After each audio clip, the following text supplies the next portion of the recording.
Majina naitwa Chacha Soya, ni mkurugenzi wa Soya One Limited. Msiba huu ni msiba mkubwa, maana ni mama yetu ambaye ametulea, ametukuza na amekuwa ni mama mwema kwa jamii. Lakini pia ametuachia pengo kubwa sana kama jamii. Lakini tulikuja duniani na duniani tutaondoka. Hivyo zaidi ya yote ni kwamba ninashukuru wote wale ambao wamekuja kwenye maombolezo ya mama yetu Maritina. Sisi binafsi kama Soya One tumejipanga vizuri kwa ajili ya uchaguzi. Kikubwa ni kwamba tunachohitaji ni amani, na tunajua kwamba serikali imefanya makubwa chini ya usimamizi wa mama yetu ambaye ni rais wetu mpendwa Mama Samia Suluhu Hassan. Amefanya makubwa sana na serikali yake. Hivyo ni vizuri tuweze kumuunga mkono ili tuweze kusukuma gurudumu la nchi yetu, maana nchi hii inahitaji watu makini kama Mama Samia Suluhu Hassan na kikosi chake. Nilipotoka hapa Tarime nilienda Manyara katika wilaya ya Babati na kule alijalia kuwa mbunge kwa miaka 5.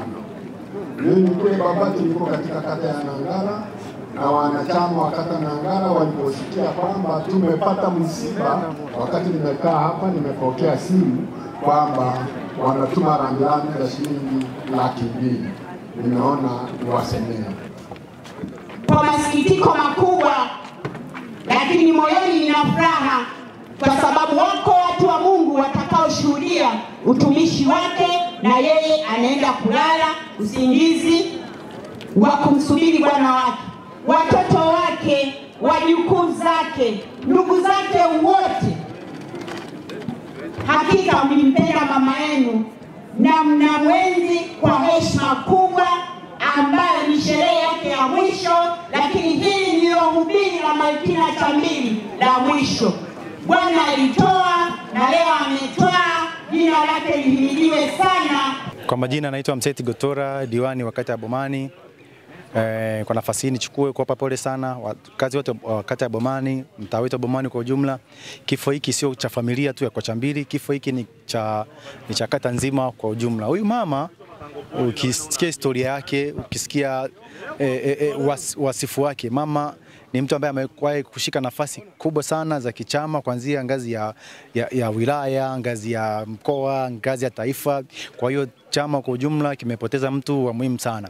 Binafsi huyu mama namfahamu wakati wa vuguvugu la kampeni ya mwaka 2020, wakati nimetia nia, mama nilifika nyumbani kwake. Yani alinipokea vizuri, alinipa ushauri, alinipa njia za kupita, kaniambia kijana, kama unataka kufike mbali kwanza heshimu watu, pia wasikilize wananchi wanataka nini, fanya kile ambacho wananchi wanataka. Ukiweza kufanikiwa hivyo basi utafika mbali. Na namshukuru Mwenyezi Mungu, njia zote alizonionyesha na namna ya kuishi na jamii nilifuata maelekezo yake na nikashinda kwenye kura ya maoni. Baada ya kushinda nilikuja hapa nyumbani kwake na alifurahi sana, alinikaribisha tukaa mpaka chakula alinipikia. Ni mtu ambaye kwa binafsi mimi kifo chake kimenigusa, kwa nitaendelea kumkumbuka sana na hakika nitaishi yale mazuri yote ambayo mama aliyapendekeza mimi niyaishi.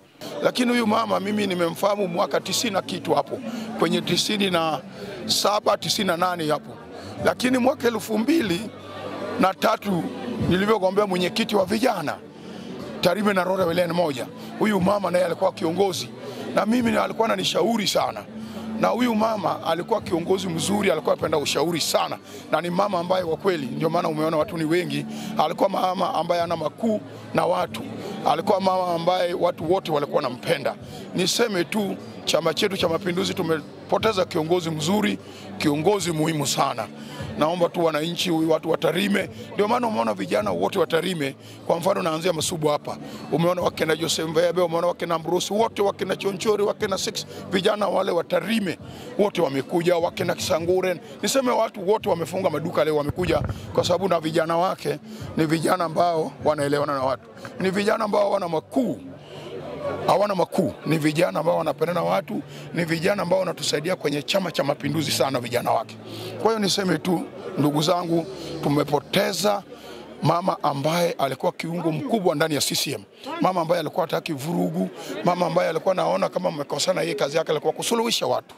Na huyu mama tuseme tu kwamba Mungu ndiye anayepanga vitu vyote, lakini sidhani kama Mungu anapanga kifo. No, shetani ndio alikwenda akafanya mambo mabaya, na Mungu alisema hakika tutakufa kwa sababu baada ya shetani kufanya hayo. Lakini kwa hiyo kifo, hata sisi tulio hapa leo tunaweza kuongea, lakini baadaye mnasikia mtu hayupo tena.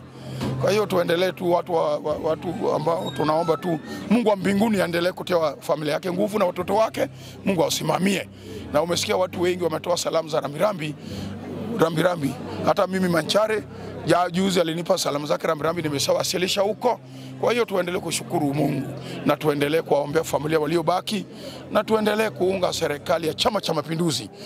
Na hata rafiki yangu Nyangwina alinipigia simu akasema wape hao pole, na nimewapa pole Nyangwina, naye aliniambia. Lakini tuendelee kuunga serikali ya Chama cha Mapinduzi. Kwenye vilio hivi ndio watu wanakuwa wengi, tunasemea hiyo. Tuendelee kumuunga rais ambaye sasa ameshapitishwa ni mgombea pekee, na tuendelee kumuunga. Naomba tu wananchi ambao tuko kwenye kilio tuendelee kumuunga rais mkono, tuendelee Chama cha Mapinduzi, tuendelee kumtafutia kura ile inapofika kwenye uchaguzi apate ushindi wa kishindo.